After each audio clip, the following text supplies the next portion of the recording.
you know how my parents have like the bird, Mr. Birdie? Yeah. When he gives me kisses, like I can smell his beak and it smells really awful. Or like it's not like an awful smell, but it's like it's got like a weird smell. And every time I take a drink of this, it makes me I smell his beak. Oh my God, Alex, what the fuck? That's what his beak smells like. I don't know. Smell it. I would give anything to go back to 2020.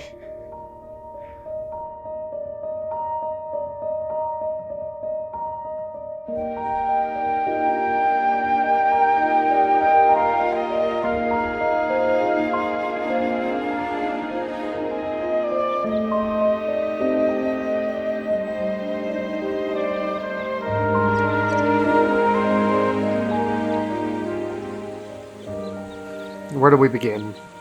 My name is Seth Garrison. Sometimes I go by Lenny. Much to the dismay of my husband, Jared. I've been with Jared for 10 years and counting, and we have been married for 3 of those, but we basically just say that we've been married for 10 years and counting, because, you know, it was illegal before. My marriage before 2020, it's always been interesting. There's never really been much of a dull moment. We like to, try to stay going and try to keep things as exciting as possible, I should say. Every year, shortly after Christmas, right after New Year's, I struggle with seasonal depression. Wintertime comes and Seth would decorate for Christmas, and of course that's always, a bright time of year, and we never had any issues then. It was always that lull. It was always the time right after Christmas, right before spring got started and started warming back up. I am obsessed with Christmas. I love Christmas so much. And winter, it's just, you're trapped inside. There's nothing to do. And I had just been fired from my job. I absolutely loved my job. Whenever I lost my job, I started to struggle so much with finding a purpose. When I noticed that Seth was starting to get more open about the suicidal thoughts or feelings, that's when it was really hard for me, because I had to work. I don't know what the straw was that broke the camel's back. I really don't. But something about 2020 in particular just was so much harder. I was feeling absolutely lost. Jared, I think, started to notice that it was a little bit more than just the usual seasonal depression. I had overwhelming anxiety every day. I didn't know if I was going to come home and Seth was going to be, had an overdose or kill himself in some way. I didn't know. So it's always an overwhelming feeling when you know that the person that you love has got that going through their mind. I had really talked about suicide a lot up until this point, but I hadn't gone through with it. And I had a plan. I had several bottles of sleep aids over the counter that I was going to take in order to just go to sleep and not wake up. At the time, I was working in Nashville whenever the first case hit, so I took it rather seriously. COVID-19. Jesus. Y'all do better than me.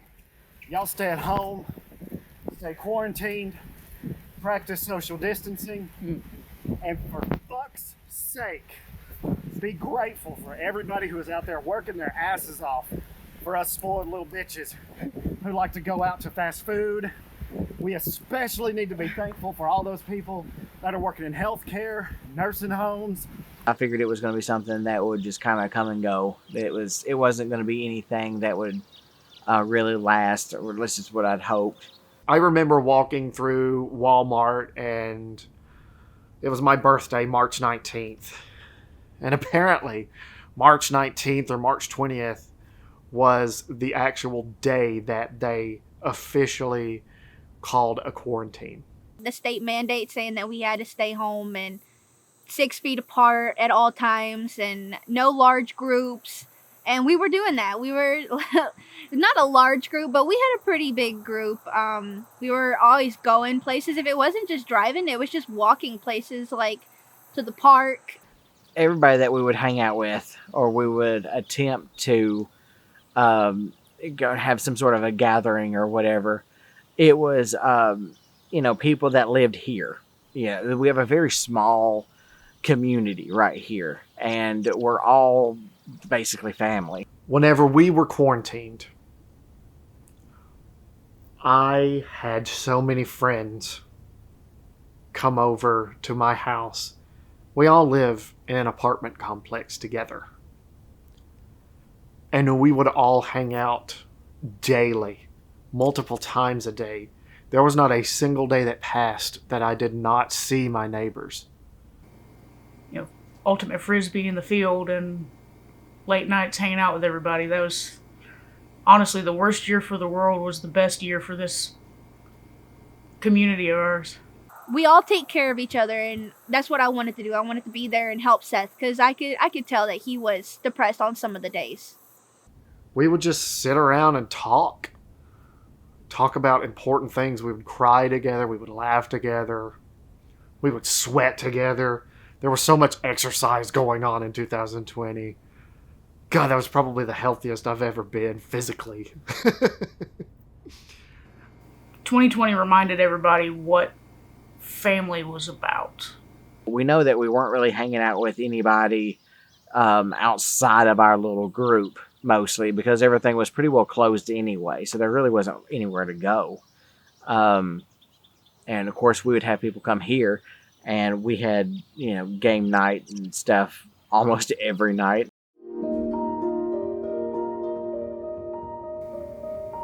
Everybody got closer because we had no choice but to be closer. I enjoyed my friends and family in 2020. Out of everything, Seth started improving, and which was great, absolutely great news. But it was because he had a very close network of people here that stayed by his side. We can't overcome depression.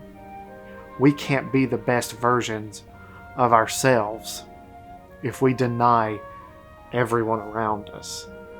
But I think that it's powerful and helpful to tell your story, to speak up, to speak out, and to also be there for others.